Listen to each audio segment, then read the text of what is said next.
Brought to you by ITIL.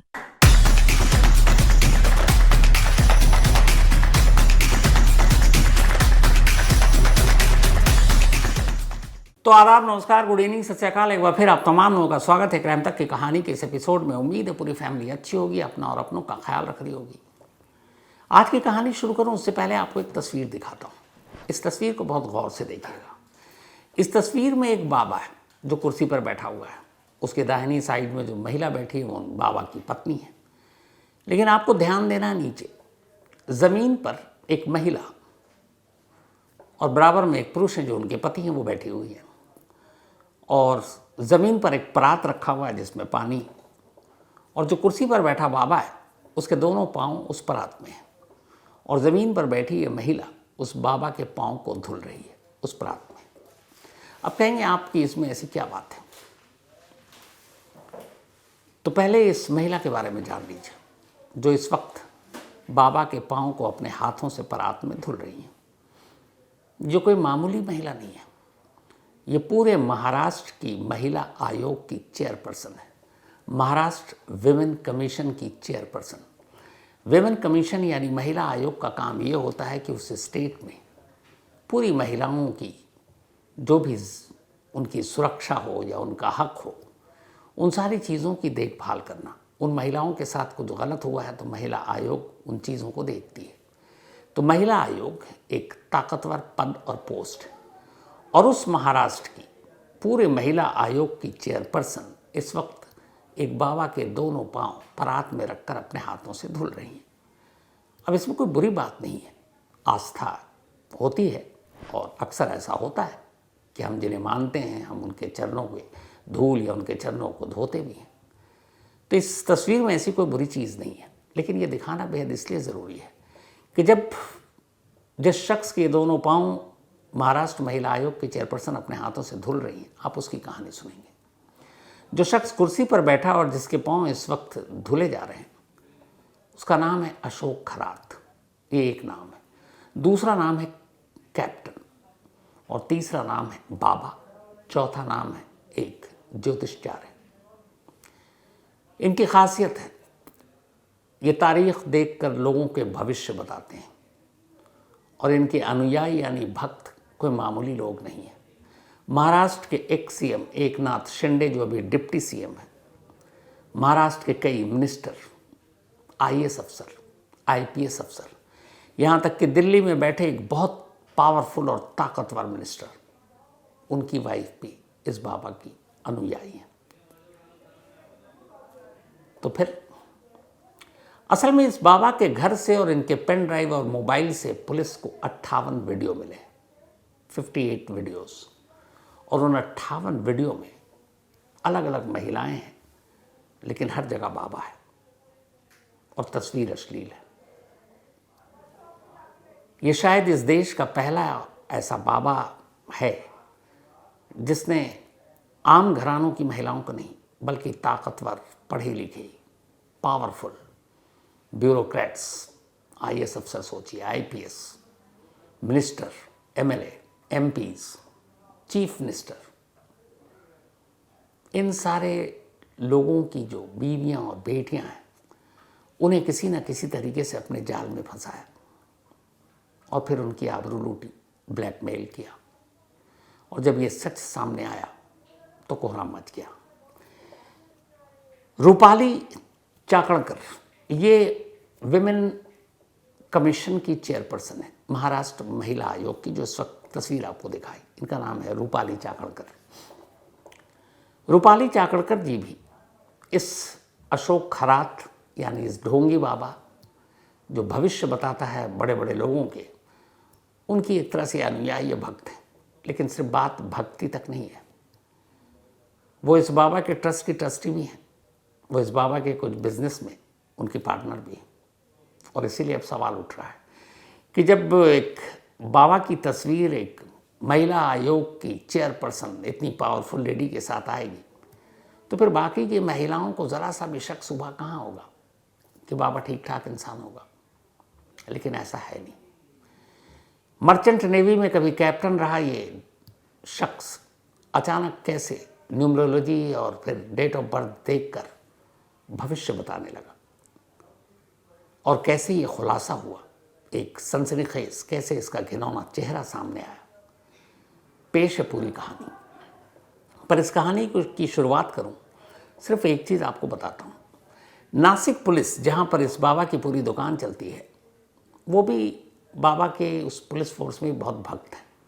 ऐसे कई case हुए जब नासिक पुलिस से कोई केस सुलझ नहीं रहा था, कुछ चोर थे जो पकड़े नहीं जा रहे थे, तो बाबा के भक्त वो पुलिस वाले बाबा के ही पास पहुंच गए और जाकर पूछते हैं कि बाबा ये बताओ देखकर मेरा डेट ऑफ बर्थ, मेरा सर्विस नंबर जो है और एफआईआर नंबर, केस नंबर, कि ये केस कब सुलझेगा, ये उस चोर को कब और कैसे और कहाँ से पकड़ेंगे। और बाबा बताते हैं सारे नंबर देखकर, इस दिन पकड़ाएगा ये केस, तब सुलझेगा, तुम्हारा ऐसे प्रमोशन होगा, तुम्हारा यहाँ ट्रांसफ़र होगा। तो जो पुलिस भी बाबा की भक्त हो फिर वो आगे क्या कहेंगे। खैर, अशोक खरात यानी इस ढोंगी बाबा का एक दफ्तर है, बहुत आलीशान घर भी है नासिक में, हालांकि कभी ये गांव में रहा करता था। दिसंबर 2025 में इसी अशोक खरात के दफ्तर में काम करने वाला एक एम्प्लॉई जिसका नाम नीलेश जाधव है, वो एक दिन एक महिला को एक व्हाट्सएप पर तस्वीर भेजता है और तस्वीर भेजने के साथ साथ वो ये कहता है कि तुम्हारी अश्लील तस्वीर है, इसको सोशल मीडिया पर वायरल कर देंगे वरना इतने पैसे दो। लड़की घबरा जाती है, लेकिन फिर उसे ये शक होता है कि शायद ये एआई जनरेटेड पिक्चर है, आजकल बहुत चल रहा है, और इसीलिए कोई उसे ब्लैकमेल कर रहा है। ये सोचकर लड़की सब्र कर लेती है और भूल जाती है कि चलो कुछ नहीं है। पर 2-4 दिन बीतता है, वो लड़की नासिक के एक मंदिर में जाती है। मंदिर के बाहर भीड़ थी, अचानक उसी भीड़ को चीरता हुआ एक नौजवान उसके करीब जाता है। इससे पहले कि कुछ लड़की समझ पाती, वो अपना मोबाइल निकालता है, उस मोबाइल में एक वीडियो उस लड़की की तरफ घुमाता है और दिखाता है, कहता है कि तस्वीर फेक नहीं है, तुम्हारा वीडियो भी है, और अगर तुमने पैसे नहीं दिए तो सोशल मीडिया पर वायरल कर देंगे, तुम्हारी इज्जत खराब हो जाएगी। इतना कहकर वो लड़का भीड़ में गुम हो जाता है। अब लड़की परेशान हो जाती है कि कुछ तो गड़बड़ है। वो घर आती है, सोचती है, वीडियो देखकर डरी हुई कि अगर ये सोशल मीडिया पर आ गया तो उसकी और उसके परिवार की क्या इज्जत रहेगी। फिर वो तय करती है कि पुलिस में जाएगी और वो पुलिस स्टेशन पहुंच जाती है। पुलिस स्टेशन जाकर वो रिपोर्ट लिखाती है। चूँकि वो नंबर से तस्वीर आई थी, वीडियो उसने बाद में दिखाया, तो उस नंबर के साथ पुलिस में वो रिपोर्ट लिखाती है। पुलिस रिपोर्ट लिखने के बाद अब पहुंचती है उस दफ्तर में अशोक खरात इस ढोंगी बाबा के उस एम्प्लॉई के पास, नीलेश यादव जिसका नाम। नीलेश यादव को पुलिस उठा लेती है। उठाने के बाद उससे पूछताछ करती है। इस दौरान में नीलेश यादव का मोबाइल भी ले लिया, क्योंकि उसी से उसने मैसेज किया था। जब पुलिस उस मोबाइल की गैलरी में जाती है फ़ोटो और वीडियो के, तो हैरान रह जाती है। उसमें एक नहीं कई वीडियो थे जो अलग अलग महिलाओं के साथ थे, लेकिन उसमें पुरुष का चेहरा नहीं दिख रहा था। पुलिस नीलेश यादव से पूछताछ करती है। अब चूंकि नीलेश यादव इस अशोक खरात का एम्प्लॉय, तो केस तो बनता है कि खरात से भी पूछताछ हो। हालांकि लड़की ने जो एफआईआर लिखा है उसमें खरात का कहीं नाम नहीं था, क्योंकि इसे तब तक मालूम भी नहीं था। तो पुलिस पहुंचती है वही नासिक पुलिस खरात के पास जो इससे पहले पहुंची थी कि बाबा हमारी मदद कर दो चोर पकड़वाने में, केस सुलझाने में, बाबा की भक्त। तो वो खाना पूर्ति के लिए खरात से बयान लेती है। वहाँ जाने के बाद खरात पुलिस को एक नई कहानी सुनाता है। वो कहता है कि मैं खुद ब्लैकमेलिंग का शिकार हूँ। मुंबई और मुंबई के करीब एक जगह के 2 बिजनेसमैन हैं जो मुझे धमकी दे रहे हैं मोबाइल पर। उन्होंने कुछ वीडियो भेजे हैं जिसमें मेरा चेहरा है अलग अलग महिलाओं के साथ, और वो मुझसे 5 करोड़ रुपए मांग रहे हैं। अब यहाँ नहीं कहानी शुरू कि बाबा तो खुद विक्टिम है। तो खैर, अब पुलिस वो बयान दर्ज करके लौट जाती है।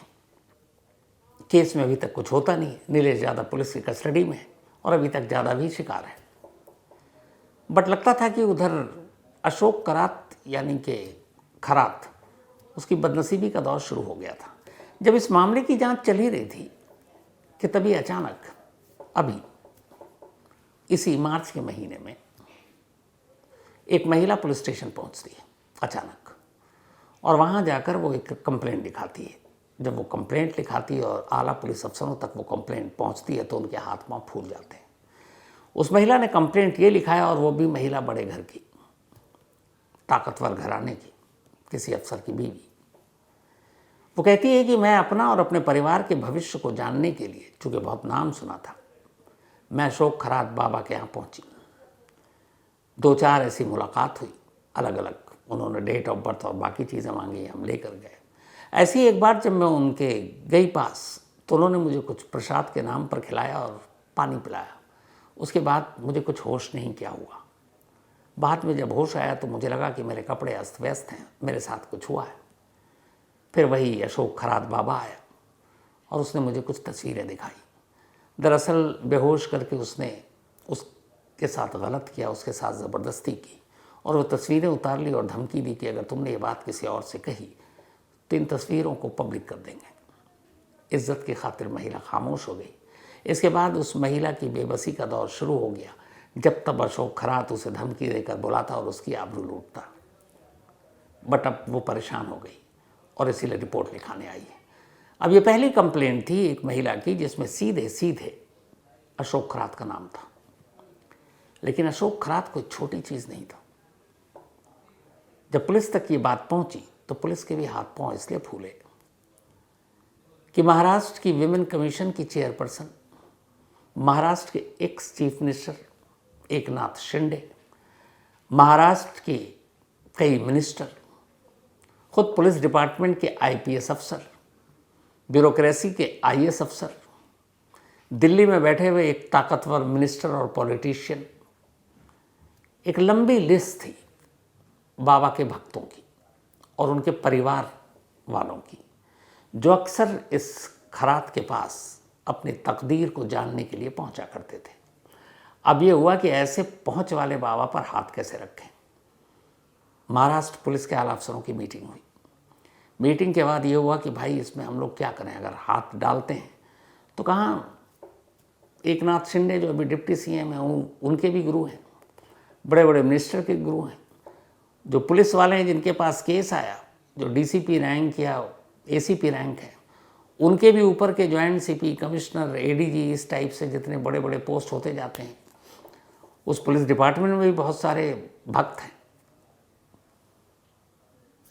फिर सरकार से हरी झंडी लेनी ज़रूरी थी। अब महाराष्ट्र सरकार तक की बात पहुंची। इसके बाद हुआ कि नहीं, मामला संगीन है और बहुत बड़ा है, तो फ़ौरन एक स्पेशल इन्वेस्टिगेटिव टीम बनाई जाए। एसआईटी टीम का गठन हुआ, एक लेडी अफसर को इसकी जिम्मेदारी दी गई। अब जब वो वीडियो सारी देखी गई और चूंकि इससे पहले नीलेश यादव गिरफ्तार हुआ, तब एसआईटी ने 17 मार्च की रात इस बाबा के घर पर दबिश डालने का फैसला किया। देर रात अब बाबा के घर पर जाकर पकड़ना भी था, ये भी था कि इस डिपार्टमेंट में अलग अलग बाबा के मुखबिर भी हैं, तो कैसे पकड़ा जाए। तो पुलिस ने भी एक चाल चली। आलीशान घर के बाहर एक शोर मचाया गया, भारी भरकम टीम पहुंची थी पुलिस की, चोर चोर चोर चोर, ताकि इससे लगे कि चोर है और लोग घरों से बाहर निकले। और चोर चोर कहकर शोर मचाकर पुलिस की एक टीम घर के अंदर दाखिल होती और उस वक्त अशोक खरात उर्फ ढोंगी बाबा अपने बिस्तर पर आराम की नींद में सो रहा था, उसे पकड़ती है और लेकर आती है। इसके बाद उसके मोबाइल और पेन ड्राइव और बाकी चीज़ों की घर से तलाशी ली जाती है और जब उन चीज़ों को देखा जाता है तो पुलिस वालों के हाथ पांव फूल जाते हैं। अब तक 58 वीडियो पुलिस वालों के कब्जे में है और इन 58 वीडियो में अलग अलग महिलाएं, सभी बड़े घरानों की। 58 वीडियो तो केस की प्रॉपर्टी है।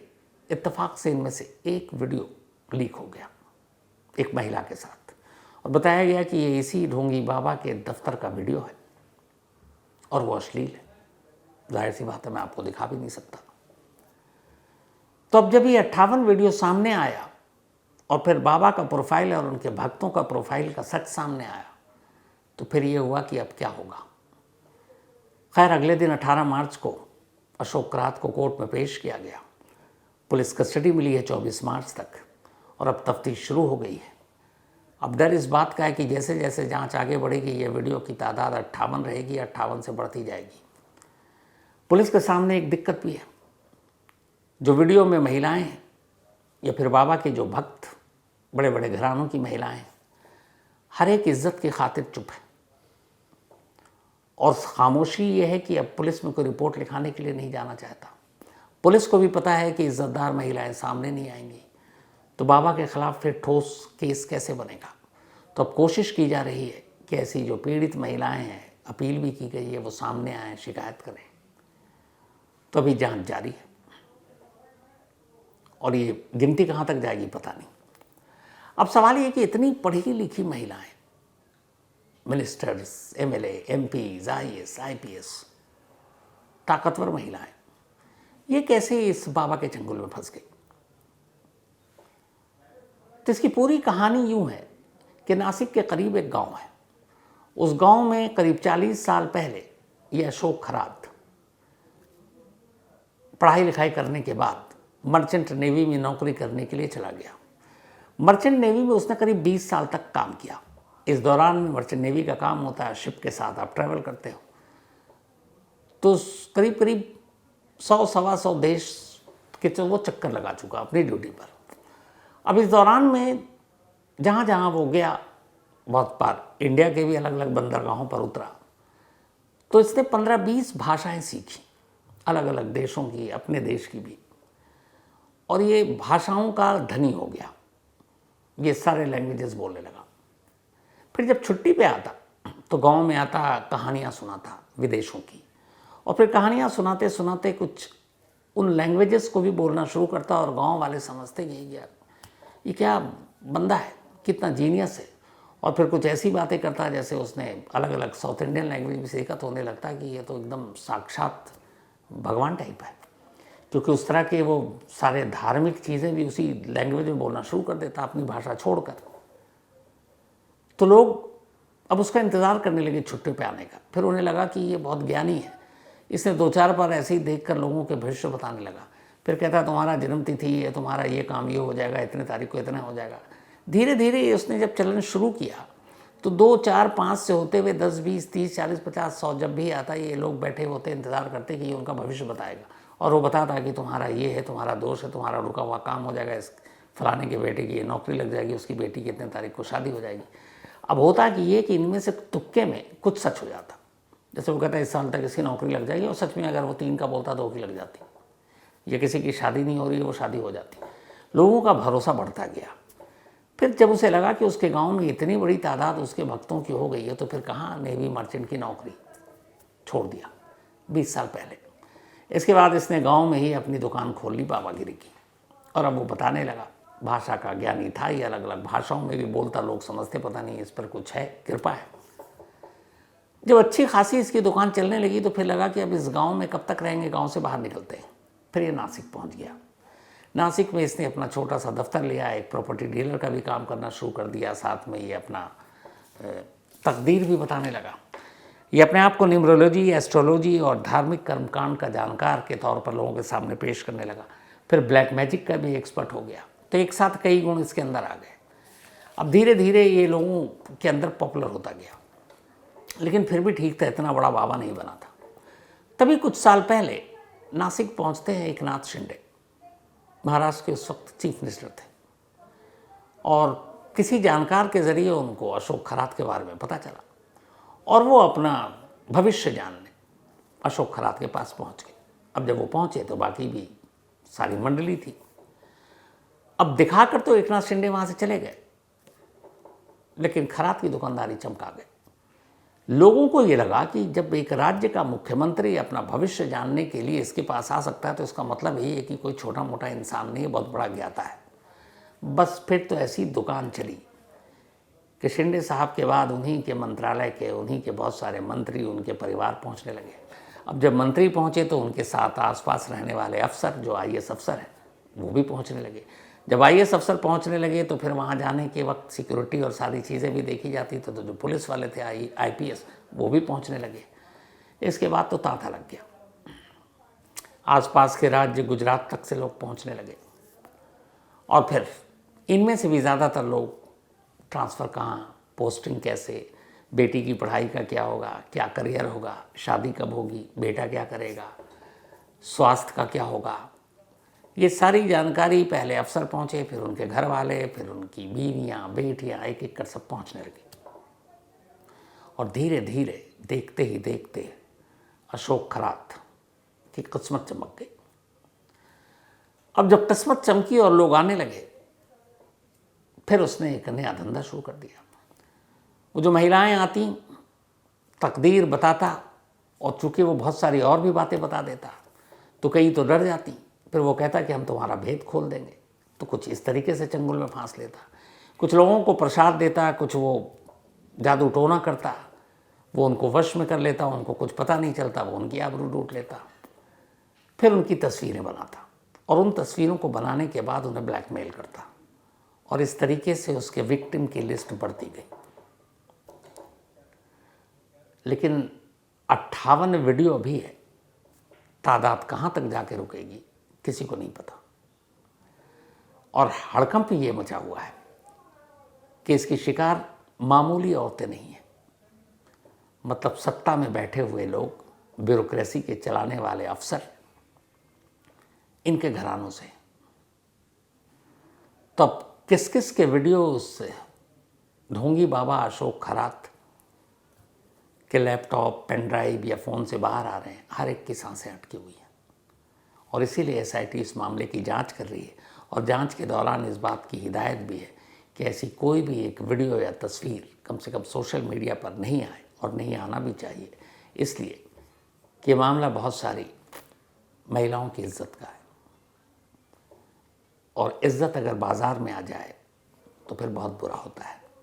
तो हमारी भी उम्मीद है कि जो SIT की टीम जांच कर रही है, पूरी संवेदनशीलता के साथ इसकी जांच करेगी और इस बात को पुख्ता करेगी कि ऐसी कोई भी किसी भी महिला या लड़की की तस्वीर कम से कम लीक ना हो, ताकि उनकी इज्जत और मर्यादा की सुरक्षा की जा सके। तो ये मार्केट में आए हुए सबसे नए बाबा की कहानी। अब यहाँ पे सवाल फिर वही उठता है, अगर डेट ऑफ बर्थ, न्यूमरोलॉजी या फिर एस्ट्रोलॉजी या फिर जादू टोना के ज़रिए अशोक खरात ऐसे ताकतवर और पढ़े लिखे लोगों का भविष्य बता रहा था, तो क्या उसे अपना भविष्य पता नहीं होगा कि मार्च का महीना आएगा और 17 और 18 मार्च की रात वो अरेस्ट होगा और फिर पुलिस पकड़ेगी? फिर लोग ऐसे क्यों अंधविश्वास होकर, इतने पढ़े लिखे, UPSC का एग्ज़ाम क्रैक करने के बाद आप इन चीज़ों में फंसे हुए हैं? और वो जो हमारे नेता, मंत्री, विधायक, सांसद जो राज्य या देश चलाते हैं, अगर वो इन्हीं चीज़ों पर पूछ कर कि भविष्य क्या होगा, कैसे होगा, कब शपथ लेंगे, कब मंत्री बनेंगे, कब MLA बनेंगे, कब MP बनेंगे, अगर ऐसा ही है तो फिर देश का क्या होगा? तो अफसोस होता है उन लोगों पर भी जो इस तरह से अंधविश्वास से घिरे हुए हैं, क्योंकि ऐसे बाबाओं की कहानी की तो झड़ी लगी हुई है। बहुत सारे आ चुके हैं, बहुत सारे तो जेल में अभी भी, लेकिन फिर भी ये अंधविश्वास नहीं तो क्या है, लेकिन नहायत अफसोस। तो खैर, इस कहानी में इतना ही, और क्राइम तक पूरी फैमिली मेंबर को हमारे इस देश में, दुनिया में, जहाँ पे भी हो, कल ईद है तो ईद की बहुत बहुत मुबारकबाद। 30 रोज़ा के ख़त्म होने के बाद कल ईद, और कल इसलिए मेरी भी छुट्टी होगी, ईद मनाऊंगा। तो आपसे मुलाकात होगी मंडे को किसी नई कहानी के साथ। तब तक अपना और सबका ख्याल रखिए, अच्छे से ईद मनाइए, और वंस अगेन ईद मुबारक। तो बहुत बहुत शुक्रिया। मंडे को मिलते हैं रात 9 बजे किसी नई कहानी के साथ। Thank you very much.